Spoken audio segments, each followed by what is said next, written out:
Hey guys, AntVenom here, and welcome back to another Minecraft video. And today I'm going to be showing you guys a multiplayer PvP arena by the name of MINEFIELD. Now this is no ordinary multiplayer PvP arena. In fact, this is a team-based 7v7 map.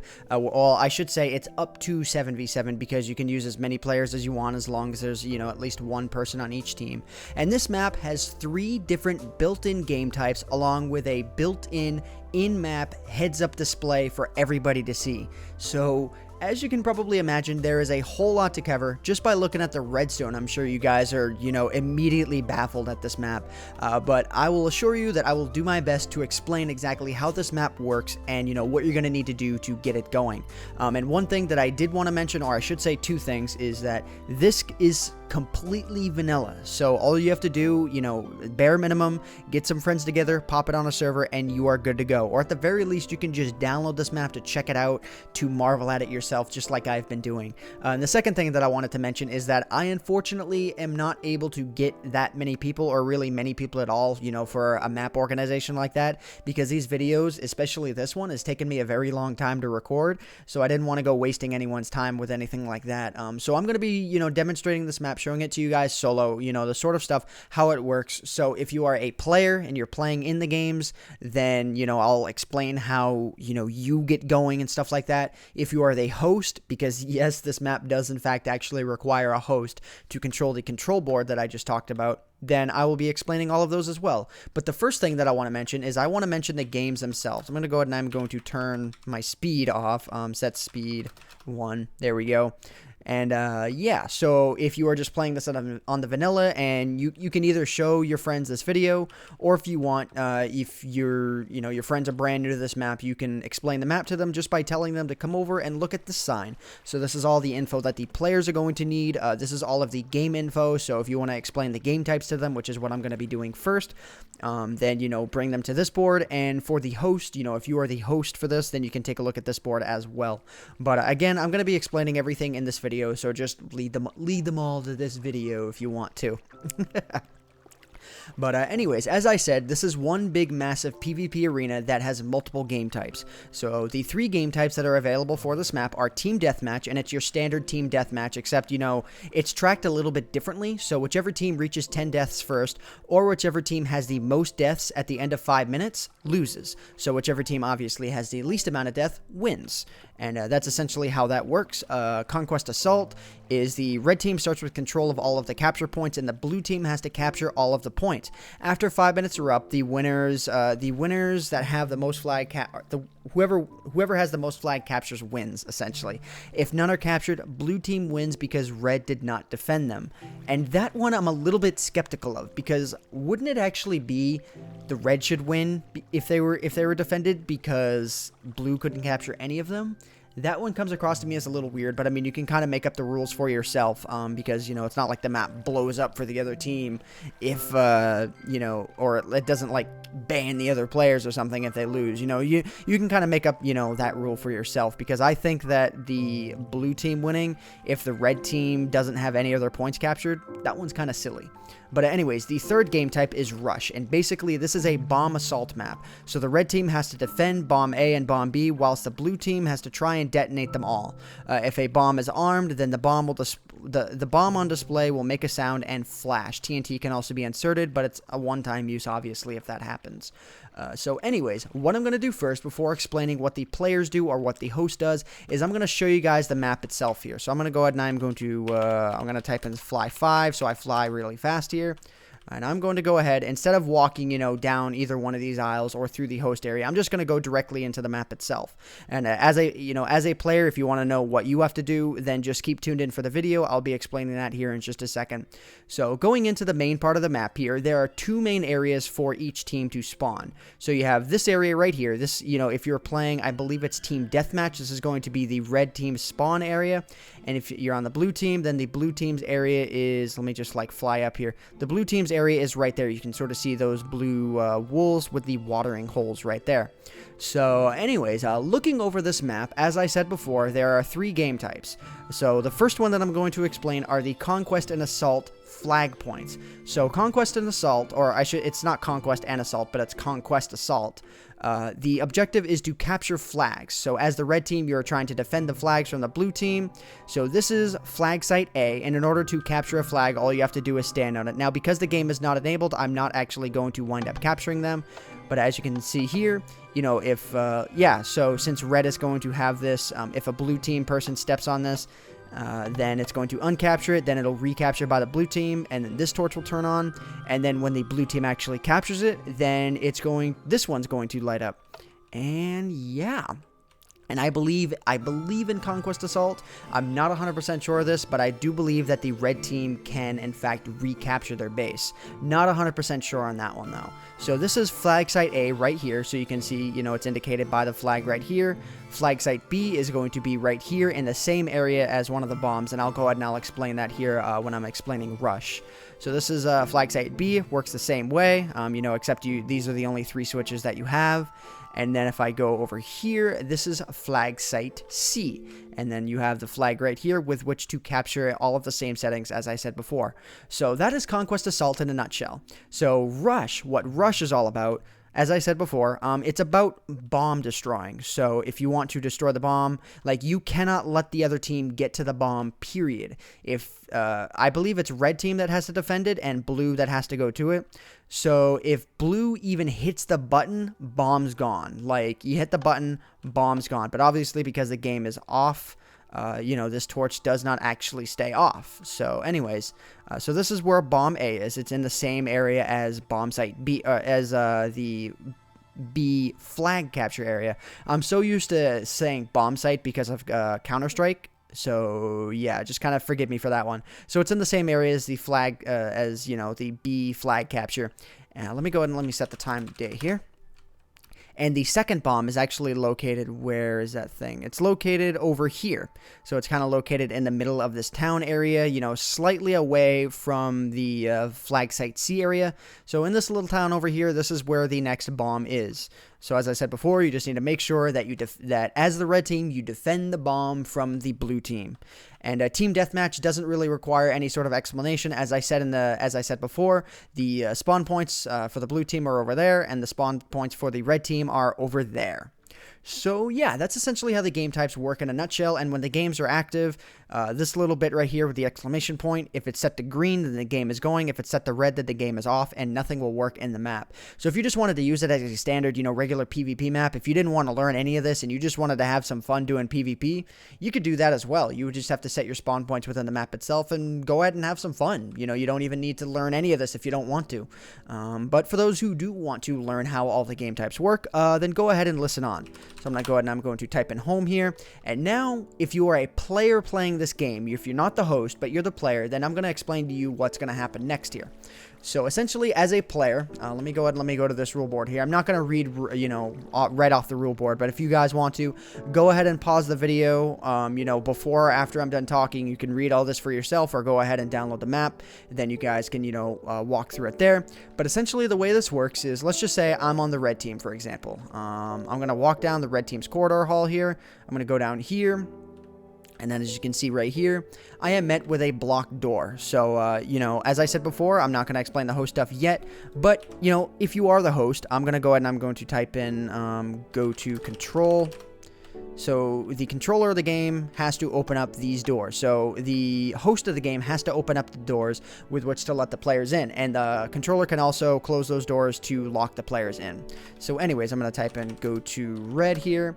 So as you can see, oh crap, I dipped below the map there. Yeah, stupid single player commands. So as you can see here, the door that was once closed is now open because because the host hit those switches. So all I have to do is walk through here. I'm gonna type in fly. I think it's fly that I had enabled. Yeah, okay. I'm gonna go through here. I'm gonna go up the staircase. As the red team's chanting, you know, they're saying the prayers, they're saying, you know, we're gonna win this thing and stuff. And then you get up here, you read the signs above. So please find a free booth, get inside, and flip the lever. So I already had this one flipped because I tried demonstrating this once already, and I failed majorly, which is why I had to organize my thoughts to explain this. But as a member of the red team, let's just say I got here first, you would flip your switch, and then the host of the game would turn day to night, so everyone could sleep in the beds. And I'm going to go ahead and I'm going to type in /time night here. I'm going to sleep in the bed. And I believe the way that beds work is as soon as you are sleeping in the bed, it will automatically set it as your bed. If you're running a bucket server with, I believe it's Essentials, then just right-clicking on the bed will set it as a teleport that you can go to. So if you want to run a bucket server, there you go. You can just do it that way. Though I'm not sure if it would work 100% because I don't believe it would be your default spawn point. You have to actually sleep in the bed for that to be the case. But anyways, so... Now, what the host has to do is the host has to enable the game. So, since the game is not enabled, me hitting the switch doesn't do a thing, you know? Like, I can't go into this room, I can't progress any further. So, you can't cheat your way into starting a game. So, let me just go ahead and let me go to the host quarter here. And again, I'm going to explain the host quarter as its own separate thing as soon as I'm done with the whole players bit. So, I'm going to go ahead and I'm going to type in go to control. So now, as the controller of the game, I'm just going to go ahead and I'm going to hit the, let's start Team Deathmatch, for example. That's the easiest one to really start. I'm going to hear a whole bunch of noises here. The timer is going to start there, so I'm going to type in /go to red here. Whoa, I went through again. Stupid. There we go. Perfect. Looks like the door is closed. Yeah, the door was closed because the game actually started. So I wasn't even aware of that. So that's kind of cool. When the game starts, the door automatically closes. But using the power of World Ed, I am going to go through this door so I can demonstrate this stuff. So anyways, I'm going to go up here. You know, as if you were on the red team and the game started, this is what you were supposed to be doing. This is what you'd have to, supposed to be doing. So now, as a member of the red team, I'm ready to go. Team Deathmatch, let's kick some butt. So all I have to do is I have to step on here, that glass bit comes out, you stand right here for a little bit, and you are going to get a slew of items that are going to drop down from those dispensers and those little waterfalls. So you can see I got a full set of armor, I got a bow, I got, enough crap to make some arrows. I'm going to go ahead and I'm going to craft these here. So you get all those ready, you get 16 arrows, and then you're good to go. So as a player of Team Deathmatch, what you want to do is you want to head off this way. If you're playing Conquest Assault, then there are different flag captures. There's flag A, B, and C, as I was explaining before. And if you actually capture one of those flag areas, then you can spawn at that flag. So you'll have to run down those corridors to go over there. But just a regular start point, we're going to go down this way because this is not the flag capturing one. So as you can see, if I wanted to go down flag B during Conquest Assault, I could go down that way. And I'll explain that here as soon as, I'm done with the Team Deathmatch. So when you're playing Team Deathmatch on the member of the red or the blue team, you want to wind up at this point. So you only want one person at a time, which is why there's 3 of them, so that plenty of people can go at once. So at this point, you would want to have all of your armor on, you'd want to be ready to go, and then you would want to hit this little button right here, and then you would fall down into the water below. So yeah, there we go. So anyways, and I think another thing that I probably should have noted as well, because as you can see over there, the display board actually ticked a death for me. So I think what you'd probably want to do, as the host of the game, when the game starts, if that does happen, it's something that you just want to keep an eye out for. The host would just have to reset that there. I'm not sure if you have to be standing on the pressure plate when the game starts. Not 100% sure of that, but yeah, you can see that the timer is in fact ticking for me. We're even down to 4 minutes, so I've spent the whole minute explaining the stuff since I actually started. So anyways, so let's just go ahead and let's, shoot, whatever. You could collect your arrows, you fight with the other team. It's a team deathmatch. But when I go ahead and I die, I'm just going to go ahead and I'm going to, I believe I need to, I'm not sure if I type in home. No, okay, that's not what I type in. Home bed? Not 100% sure. Okay, so I'd have to go to my bed point. So what I'm going to do is I'm going to type in /go to red. I'm going to go through the door here again. So when you die, you wind up at your bed spawn point that you ended up sleeping at before. So it is definitely imperative that you sleep at your bed. I'm going to go ahead and I'm going to type in /save red right here. So, not /save. I think it's /set red. So this is where I'll spawn from now on when I'm explaining stuff. So anyways, when you die, this is where you wind up. You wind up back at your bed. You wind up right here. And then you walk through the door again. You get, another set of items. So we just go ahead and we wait for those to drop down. I'm not going to bother assembling the arrows or anything like that. And let's just go ahead and let's go through here. So let's go ahead and let's fly this way. Let's fly this way. And then let's go ahead and let's go back to our spawn point here. And as you can see, Oh, I man. Okay, so I still landed in the water. You don't want to move at all while you're dropping down. Otherwise, that'll just be an automatic stupid death. That'd be a pretty awesome sniping ability, though, if you just waited for the other team to come back down. That'd be pretty funny. But since I walked through the door again, you can see that it ticked another death. So over the course of 5 minutes, or however long you want to do, and I'll explain why that's the case. You can set the game time to be whatever you want it to be. That's the real beauty of this map. The first team to die 10 times first will lose, or whichever team has the most death at the end of 5 minutes will lose. So anyways, I'm going to go ahead and I'm going to type in /go to control. I am going to hit stop match here because I want to explain how Conquest Assault works for the player at hand. So we go, the game is stopped, the timer is resetting, and now, here's a big one. I mean, I'm just going to go ahead and I'm going to do it here. I'm just going to reset the blue lives, the red lives. So as you can see here, looking at the board there, once that thing crawls up back to 10, did it reset? Okay, there we go. So it was just a little bit slow. So yeah, as you can see, that's reset, and even if the blue team had no deaths, I'd still have to reset it because otherwise it just breaks. So anyways, what I'm going to do now is I am going to start a team no, not team deathmatch. I want to start a conquest assault so I can show you guys the flag spawn points. And the rush one is this, I believe, has the same spawn point rules as team deathmatch, so I'm not going to show rush. So anyways, I'm going to go ahead and I'm going to type in /go to red. Oh, there we go. Crap. Stop that. Stupid single player commands. Okay, so anyways, walking through here, we're going to get, yes, yet another set of items. Okay, I'm going to go ahead and I'm going to walk through here. And I believe as a member of the red team, I get access to every single spawn point to start off with. So the red team could split up your team however you want, and the blue team will only get your one little rinky-dink spawn point. So flag B, I'm just going to go ahead and I'm going to head off to this area, just for the sake of example. And of course, if the blue team has captured it, then they get the ability to come here as well. I'm going to go ahead and I'm going to do this. I'm going to drop down into the water below. So as I said before, if you have a base captured, then you can defend it by spawning at that actual spawn point. And in order to capture a flag, I'm going to go ahead and I'm going to stand right here. So as you can see, it's capturing. Let's spam around these buttons. Actually, all these buttons are the same thing. There we go. It's recapturing. And then the controllers are swapped. And if we go ahead and we look up at this board here, you can see that base B, the map itself can't differentiate what team you're on. So if you're defending the flag, don't hit the switch because you'd just be screwing yourself over. But anyways, you can see that B site has now been captured. And now what I'm going to do, let's just say a person from the red team comes along. Okay, yeah, so as I was saying earlier, I wasn't 100% sure if a member of the red team could recapture it, but it appears as if they can. So there we go. The controllers have been swapped, and then the whole thing turns off, and yeah, you can see that now it is a member of the red teams. So there we go. So that's essentially how Conquest Assault works. So you want to obviously remain in control of as many flags as you can at any given time up until the 5-minute timer runs out. And rush is pretty self-explanatory. As I was saying before, if you're a part of the red team, you need to be defending the bombs. You only get the team deathmatch spawn points, I believe. I'm not 100% sure on that. Could be totally wrong. I could just be completely screwing myself. But anyways, as soon as the button would be hit here, obviously it's not going to work because this is not the game type. But when the bomb button is actually pushed, then that'll be turned red. That'll be turned red. And if they both get turned red, then the red team loses. And if they, I guess, yeah. No. Yeah, okay, the red team would lose if both of them get hit. If both of them stay alive, then the red team wins. So yeah, so anyways, I'm going to go ahead and I'm going to type in /go to control here. I am going to stop the match. So there we go. The match is going to be stopped. And now I'm going to reset the flags, even though they were already, even though like all three of them were captured by red, I'm still going to reset them.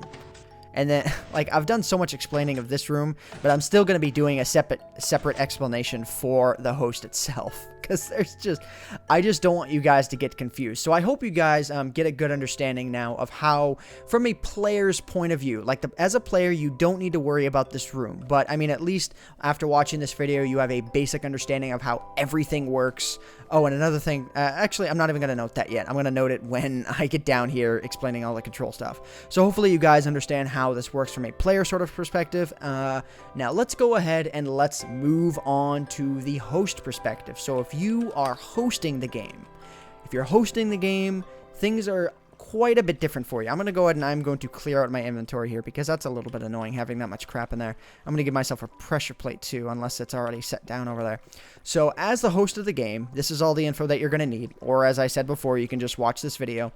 So what you want to do is you want to go through this door right here, which is does not originally have a pressure plate. So that's actually a little bit weird because you can't actually get into the door. But as the host, I'm sure you have creative mode anyways.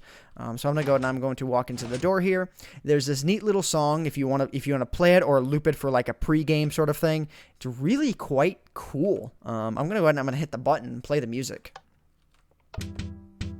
Yeah, it's like this neat little like lobby type music, and you can loop it if you want to, and anyone walking through this area, it's like battle music. It's like getting ready to start. It's like, if the tone was a little bit lower, I'd almost think like dun dun dun dun Terminator dun dun dun dun something like that. You know, but it does play a really nice melody, and if you guys want to, you know, look at the melody for yourselves, I mean, this in and of itself is seriously impressive. Look at this thing. This alone is like worth its own video, and yet it's embedded into this map that has so much more to offer.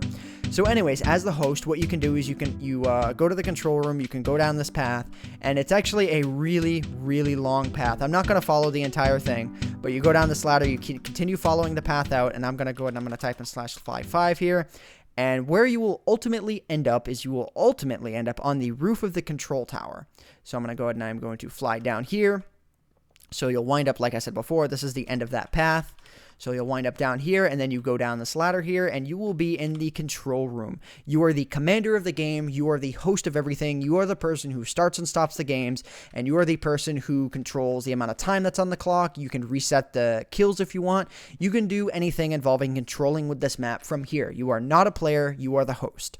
So as the host, you need to understand how everything in this room works. So I believe by default, all these switches are going to be up. And they really should be. Like, I see no reason why they wouldn't be up. So when they're up, all of these things are disabled. So what you want to do to enable any controls in the control room, you want to hit Enable Control Room. And you can hear a whole bunch of pistons, which basically enables all of these buttons to actually work. So if I were to hit this here, and let's just say I hit the Start Rush, let's just say I hit the Start Team Deathmatch button, nothing over there would happen. Nothing. Because the control room has not been enabled. So definitely imperative that you enable the control room here. So now, if all of the teams are ready, let's just say, you know, everyone's ready, everyone's at their doors, those doors that I showed earlier. If I could go to, let's just say, go to red here. Oh, crap. Okay, yeah, see, let me actually type in /go to blue because I had one ready for that as well. You can see that the door here is closed, but if I'm in the control room, and I type in, or if not if I type in, but if I hit these switches right here, now the doors are going to open. I'm going to type in /go to blue. You could even hear them open, actually. And you can see here, this door opened. And it opened for the red team as well. Everyone can go in. And if everyone is confirmed in, I'm just going to type in /go to control. Then you can go ahead and you can reclose the doors to lock everybody in so that nobody, you know, cheats and escapes and says, you know, so that nobody gets locked out or whatever or anything like that. You know, just if you, for whatever reason, want to close those doors, you can. But when the game starts, the doors also automatically close, so you don't need to worry about it that much. So there you go. So that's opening and closing those doors. And then if it ends up derping for whatever reason, if any of these things derp, you can hit this button, I guess, to fix them all. So anyways, this restarts the timer.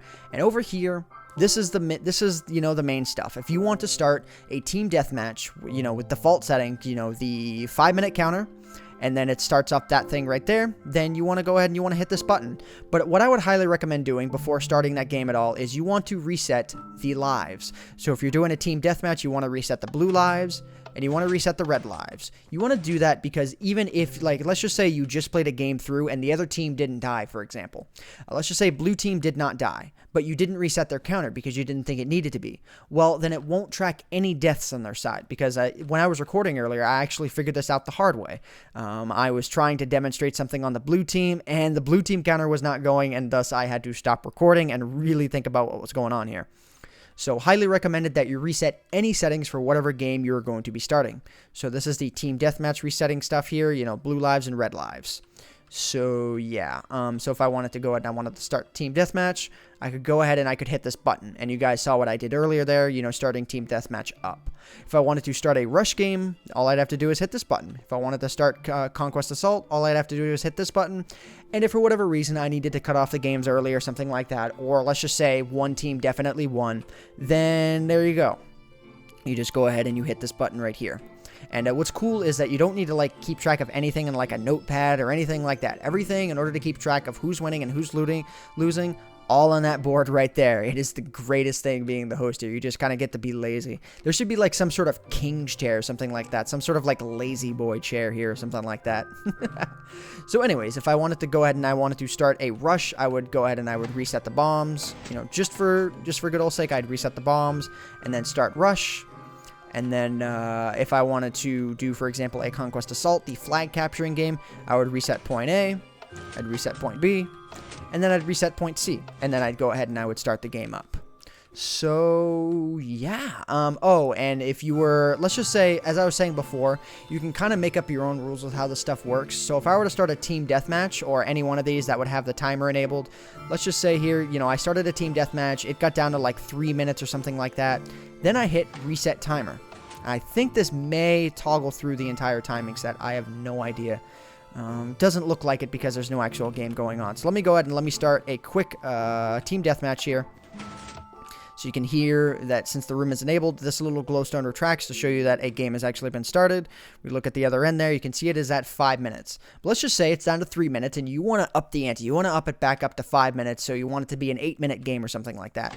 All you have to do is you have to go ahead and you hit reset counter there, and take a look at the counter. It is going to toggle from 5, 4, 3, 2, 1, 0, and then I believe it is going to toggle back up to 5. Not 100% sure on that one. I think it's actually supposed to. Let me go ahead and let me hit that one more time. See if that ends up happening. Reset timer. Not 100% sure on this one. There's so many things to figure out with this map that it's just been absolutely crazy. Yeah, okay, so it doesn't look like that's the case. I'm going to go ahead and I'm going to get out of this mode here. So I guess if you reset the timer, then you have to reset the game. So that kind of stinks, I guess, but oh well. What are you going to do? So anyways, I'm going to go ahead and I'm going to hit stop match here. You're going to hear a little bass hit. It's going to unretract that piston. It's going to extend that piston so that the glowstone's popping out. And as you can see here, we are back down to 0 minutes, and the game has been restarted. And even though, like I said before, there are no deaths on either team, I would still recommend resetting the blue lives and the red lives. So, anyways, guys, I think that's pretty much it for, like, everything. You know, I think I've pretty much explained how this entire map works. I think this took me a good half an hour to explain or something like that. I mean, this is seriously an impressive map. I highly recommend if you guys even have like if you want to host a game and you have 2 other friends who are willing to go at it, go ahead and do this because it is boatloads of fun. And even if you don't have a host and you just want to use the map as a regular PvP style map that has, you know, no interaction with any bombs or any tracking of any kind, this is definitely an awesome PvP map in and of itself.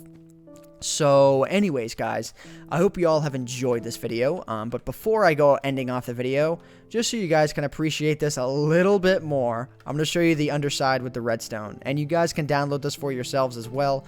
As I was saying before, this is the path that you can walk on as the controller, you know, if you want to go into the game. But yeah, just look at this crap here. This is like insanity times 9,000. I could not imagine the difficulties having to go through this, like coding something like this. This is way beyond anything that anyone has ever made in terms of mini games, in my opinion. I've played, you know, the stuff that Effie Disco has made, and his stuff is seriously impressive, but this just kind of takes it to a whole new level that I would have never fathomed was possible. I would have never, ever assumed that anything like this was possible. So yeah, if you guys want to download this for yourselves, I highly recommend it. The link is going to be in the description as well. Show the guy who made it some love. I'm going to link to his YouTube video as well. Be sure to take a look at that because, I mean, it's just... These guys deserve, like, the video that I saw when I viewed it had about 1,000 views. That video deserves about 1 million views. Like, this map deserves way more attention than it's getting, and you guys, it's up to you guys to show this guy some attention, you know, so give him some love, give him some support. I highly recommend it. And I don't even know what the name is of the person who emailed this to me, but this is actually an email submission, and this is a map like this is what makes looking through 500 emails worth it, because of one gem like this, one hidden gem that for whatever reason didn't see any sort of attention. If you guys know of anything, not necessarily of this caliber, but let's just say like the Pac-Man, you know, like the caliber of something like Pac-Man, you know, if something's really impressive, a mini game that just has no attention, feel free to send me an email about it. My email is inbox@antvenom.com. You can find any information about, email stuff. I also run a website at antvenom.com. So just go there and browse there if you want to. But anyways, I believe I've spoken enough here. I really have nothing else to say, I guess, except to thank the MINEFIELD team. These names right here, I can't pronounce the first two, so I'm just going to go and I'm going to let you guys read it for yourselves. You can see these amazing people. They are gentlemen and they are scholars, and you should definitely thank them for being a part of the creation of this map. I am only here to show it to you guys. So anyways, guys, I hope you all have enjoyed this video. My name is AntVenom, and I bid you all farewell. Thanks so much for watching.